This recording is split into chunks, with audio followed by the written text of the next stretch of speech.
নিয়তের উপরও অনেক কিছু সফলতা পাওয়া যায়। আপনি যদি আপনার ভিতরের নিয়তটাকেই নেগেটিভ রাখেন, আপনার ভিতরের নিয়তটাকে যদি পজিটিভ না করতে পারেন, তাহলে আপনি কখনোই সফল হতে পারবেন না।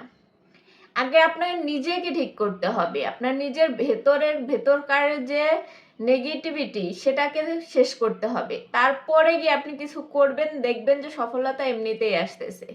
আপনি যদি ব্যর্থ হন, তার মধ্যেও যদি আপনি পজিটিভ কিছু খুঁজে নেন, যে আমি যেটা করছি অন্তত চেষ্টা তো করছি। এই জন্য যে কোনো কাজ করেন না কেন, যাই করেন না কেন, লাইফে নিজেকে প্রাধান্য দিন আগে।